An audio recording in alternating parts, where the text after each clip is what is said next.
Hello everyone, mayam ngasi aina thumba su chaningi ko thumba se jum pami bako aduduna mayam ya thumba pamnabra aro khir ju yam chaningi ado khir se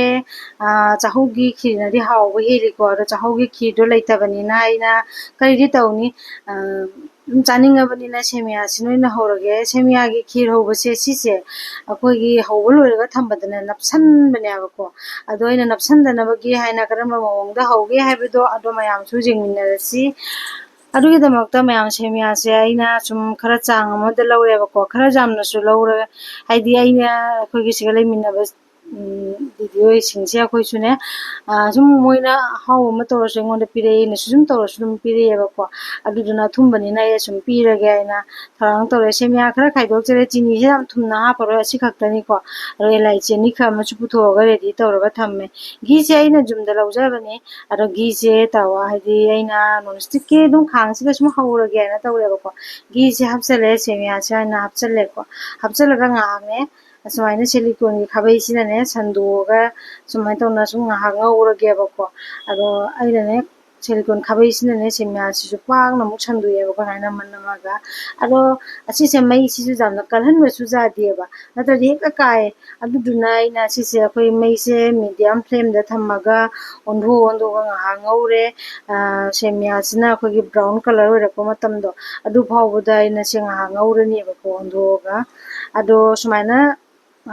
ꯁꯤꯒꯤ ꯆꯥꯡꯁꯤ ꯁꯨꯃꯥꯏꯅ brown ꯑꯣꯏꯔꯛꯄꯁꯦ ꯁꯤꯐꯥꯎ ꯉꯧꯔꯦ ꯑꯗꯨꯒ ꯑꯩꯅ ꯅꯥꯀꯟꯗ ꯁꯪꯒꯣꯝꯁꯨ ꯄꯨꯊꯣꯛꯑꯒ ꯊꯝꯃꯦꯕꯀꯣ ꯁꯪꯒꯣꯝꯁꯦ litre ꯑꯃꯒꯤ ꯆꯥꯡꯗꯅꯤ ꯁꯧꯍꯜꯂꯒ ꯏꯪꯍꯜꯂꯒ ꯊꯝꯕꯅꯦꯕꯀꯣ ꯑꯗꯣ ꯑꯩꯅ ꯂꯣꯏꯅ ꯍꯥꯞꯆꯜꯂꯦ ꯏꯁꯤꯡ ꯁꯔꯨꯛꯁꯦ ꯍꯥꯞꯄꯔꯣꯏꯒꯦ ꯍꯥꯏꯅ ꯍꯥꯞꯇ꯭ꯔꯦ ꯁꯪꯒꯣꯝꯁꯤꯁꯨ ꯃꯔꯥꯡ ꯀꯥꯏꯅ ꯂꯩꯌꯦꯅꯅꯦꯀꯣ ꯑꯗꯨꯗꯨꯅ ꯁꯨꯃꯥꯏꯅ ꯇꯧꯅ ꯍꯥꯞꯆꯜꯂꯦ ꯏꯆꯥꯅꯨꯄꯥꯁꯤꯅ ꯁꯪꯒꯣꯝꯁꯨ ꯈꯔ ꯊꯛꯅꯤꯡꯗꯕꯒꯤ ꯁꯪꯒꯣꯝꯁꯦ ꯃꯔꯥꯡ ꯀꯥꯏꯅ ꯂꯩꯕꯅꯦꯕꯀꯣ ꯑꯗꯨꯗꯨꯅ ꯃꯥꯁꯨ ꯁꯨꯃꯥꯏꯅ ꯈꯤꯔꯁꯤ ꯑꯣꯏꯔꯒꯗꯤ ꯃꯥꯁꯨ ꯑꯗꯨꯝ ꯁꯪꯒꯣꯝꯒꯤ ꯁꯔꯨꯛꯁꯦ ꯈꯔ ꯆꯥꯖꯔꯅꯤ ꯍꯥꯏꯗꯅ ꯁꯪꯒꯣꯝꯁꯨ ꯂꯣꯏ ꯍꯥꯞꯆꯜꯂꯦ ꯑꯗꯨꯒ ꯃꯔꯛ ꯃꯔꯛꯇ ꯈꯥꯕꯩꯁꯤꯅꯅꯦ ꯁꯨꯃꯥꯏꯅ ꯈꯥꯕꯩ ꯅꯠꯇ꯭ꯔꯒꯁꯨ ꯆꯥꯃꯁ ꯈꯔ ꯆꯥꯎꯕ ꯑꯃꯅ ꯁꯨꯃꯥꯏꯅ ꯁꯨꯝ ꯑꯣꯠꯈꯥꯏꯔꯦ ꯑꯣꯠꯈꯥꯏꯔꯒ ꯑꯩꯅ ꯑꯦꯂꯥꯏꯆꯤ ꯑꯅꯤꯗꯣ ꯑꯗꯨꯁꯨ ꯍꯥꯞꯆꯤꯟꯈꯔꯦ ꯉꯥꯏꯍꯥꯛ ꯁꯧꯒꯠꯂꯛꯑꯅꯤ ꯁꯧꯒꯠꯂꯛꯄ ꯐꯥꯎ ꯂꯩꯔꯒꯦ ꯑꯗꯨꯒ ꯈꯔ ꯈꯔ ꯁꯧꯒꯠꯂꯛꯑꯅꯤ ꯁꯥꯔꯦ ꯍꯥꯏꯕ ꯀꯥꯟꯗꯨꯒ ꯑꯩꯅ ꯑꯃꯨꯛ ꯁꯪꯒꯣꯝꯁꯤꯅ ꯁꯥꯔꯛꯄ ꯀꯥꯟꯗꯨꯒꯅꯦ ꯆꯤꯅꯤꯁꯤꯃꯨꯛ ꯍꯥꯞꯆꯤꯜꯂꯦꯕꯀꯣ ꯆꯤꯅꯤꯁꯤꯗꯤ ꯑꯍꯦꯟꯕ ꯑꯊꯨꯝꯕ ꯍꯥꯞꯆꯤꯜꯂꯁꯨ ꯌꯥꯏꯑꯕꯀꯣ ꯌꯥꯝꯅ ꯍꯥꯞꯆꯤꯟꯗ꯭ꯔꯦ ꯑꯗꯨꯝ ꯍꯥꯏꯐꯦꯠ ꯊꯨꯝꯕꯒꯤ ꯆꯥꯡꯗꯣ ꯑꯗꯨꯐꯥꯎꯕ ꯍꯥꯞꯆꯜꯂꯦ ꯑꯗꯨꯒ ꯈꯥꯕꯩꯁꯤꯅ ꯑꯣꯠꯈꯥꯏꯔꯦ ꯑꯗꯨꯒ ꯁꯪꯒꯣꯝꯁꯦ ꯈꯔ ꯈꯔ ꯇꯧꯅ ꯁꯧꯒꯠꯂꯛꯑꯦ ꯌꯦꯡꯉꯨ ꯁꯦꯃꯤꯌꯥꯁꯦ ꯐꯖꯅ ꯁꯧꯒꯠꯂꯛꯑꯦ ꯑꯗꯣ ꯉꯧꯊꯣꯛꯈꯤꯕ ꯃꯇꯝꯗꯣ ꯑꯗꯨꯅ ꯁꯦꯃꯤꯌꯥꯁꯦ ꯑꯗꯨꯝ ꯃꯨꯜꯂꯕꯅꯦꯕꯀꯣ ꯃꯥꯒꯤ ꯃꯅꯝꯁꯨ ꯅꯝꯃꯔꯣꯏꯕ ꯘꯤꯗ ꯍꯥꯏꯐꯦꯠ ꯉꯧꯊꯣꯛꯈ꯭ꯔꯕꯅꯤꯅꯅꯦꯀꯣ ꯑꯗꯣ ꯁꯨꯃꯥꯏꯅ ꯇꯧꯅ ꯉꯥꯏꯍꯥꯛ ꯁꯧꯍꯜꯂꯅꯤ ꯐꯖꯅ ꯇꯧꯅ ꯁꯧꯍꯜꯂꯒꯀꯣ ꯃꯍꯤꯁꯦ ꯀꯪꯕ ꯐꯥꯎꯕꯒꯤ ꯑꯩꯅ ꯐꯨꯠꯂꯣꯏꯑꯕꯀꯣ ꯑꯁꯤ ꯌꯥꯝ ꯐꯖꯅ ꯁꯧꯔꯦ ꯑꯗꯨꯒ ꯍꯧꯖꯤꯛ ꯑꯁꯤꯁꯦ ꯃꯤꯅꯤꯠ 5ꯒꯨꯝꯕꯗꯤ ꯁꯧꯍꯟꯒꯅꯦꯕ ꯃꯔꯩ ꯃꯨꯟꯅ ꯇꯧꯅ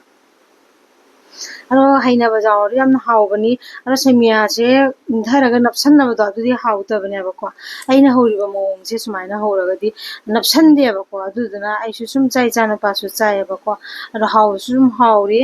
ꯑꯗꯨꯒ ꯑꯄꯥꯝꯕ ꯗ꯭ꯔꯥꯏ ꯐ꯭ꯔꯨꯠꯁꯇꯤ ꯏꯁꯥ ꯏꯁꯥꯅ ꯑꯄꯥꯝꯕ ꯍꯥꯞꯆꯤꯟꯕ ꯌꯥꯏꯑꯕꯀꯣ ꯑꯗꯣ ꯑꯩꯗꯤ ꯊꯣꯏꯅ ꯌꯥꯝꯅ ꯍꯥꯞꯄꯔꯣꯏ ꯁꯪꯒꯣꯝꯁꯦ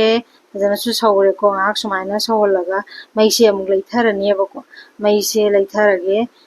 ꯁꯨꯃꯥꯏꯅ ꯇꯧꯔ ꯃꯩꯁꯦ ꯂꯩꯊꯔꯒ ꯑꯩꯅꯅꯦ ꯁꯤꯁꯦ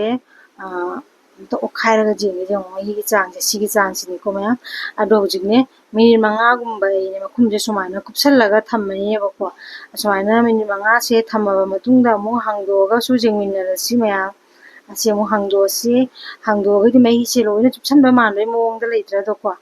ꯑꯗꯣ ꯑꯁꯤ ꯈꯥꯕꯩꯁꯤꯃ ꯄꯥꯏꯔꯒ ꯑꯣꯠꯈꯥꯏꯔꯒ ꯌꯦꯡꯍꯟꯒꯦꯕꯀꯣ ꯑꯁꯤꯁꯤ ꯌꯦꯡꯉꯨ ꯃꯍꯤꯁꯦ ꯂꯣꯏꯅ ꯆꯨꯞꯁꯟꯗꯦꯕꯀꯣ ꯑꯁꯨꯃꯥꯏꯅ ꯇꯧꯕ ꯑꯁꯤꯅꯅꯦ ꯑꯩꯈꯣꯏꯒꯤ ꯅꯞꯁꯜꯂꯒ ꯂꯩꯕꯗꯣ ꯑꯗꯨ ꯂꯩꯔꯣꯏꯑꯕꯀꯣ ꯁꯨꯃꯥꯏꯅ ꯑꯁꯨꯝ ꯂꯩꯅꯦꯕ ꯍꯌꯦꯡ ꯏꯪꯉꯒꯁꯨꯅꯦꯀꯣ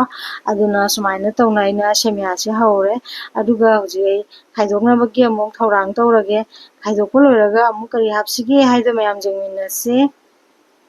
ꯑꯩꯅ ꯑꯣꯠꯈꯥꯏꯔꯦꯀꯣ ꯑꯣꯠꯈꯥꯏꯔꯒ ꯑꯃꯨꯛ ꯁꯨꯃꯥꯏꯅ ꯇꯧꯔꯒ ꯈꯥꯏꯗꯣꯛꯆꯔꯦ ꯑꯗꯣ ꯃꯌꯥꯝꯗꯤ ꯁꯦꯃꯤꯌꯥꯁꯦ ꯍꯩꯅꯕꯤꯕ ꯌꯥꯎꯕ꯭ꯔꯥ ꯁꯨꯝ ꯑꯁꯤꯗꯤ ꯑꯗꯨꯝ ꯐꯩꯅꯀꯣ ꯆꯥꯍꯧꯗꯤ ꯂꯩꯇꯕꯅꯤꯅ ꯑꯩꯈꯣꯏꯅ ꯃꯄꯥꯟꯗ ꯂꯩꯕꯁꯦ ꯃꯇꯝ ꯄꯨꯝꯅꯃꯛꯇ ꯆꯥꯍꯧꯗꯗꯤ ꯐꯪꯗꯦ ꯆꯥꯗꯤ ꯌꯥꯝ ꯆꯥꯅꯤꯡꯉꯦ ꯑꯗꯣ ꯁꯦꯃꯤꯌꯥꯁꯤꯅ ꯑꯣꯏꯅ ꯍꯧꯔꯦ ꯁꯪꯒꯣꯝꯁꯨ ꯃꯔꯥꯡ ꯀꯥꯏꯅ ꯂꯩꯕꯅꯤꯅꯅꯦ ꯁꯪꯒꯣꯝꯁꯨ ꯁꯤꯁꯤꯅ ꯑꯗꯨꯝ siga dum sizinnarebako aduga aina se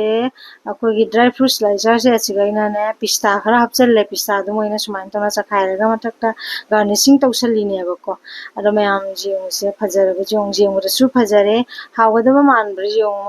mayam su sumaina try tawbiyo jamna su hawbani ko semia se hawri hinaragati hawri ko ado sumain tona mayam asigi se hawjare asini ko aduga aina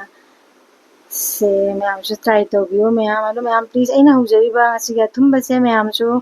ai video se nungairagadi please channel asibu support tawbiramu asiga su aina tongana se tengot amadu khaidoe plate amadu khaidoe moina pirakpa ponebako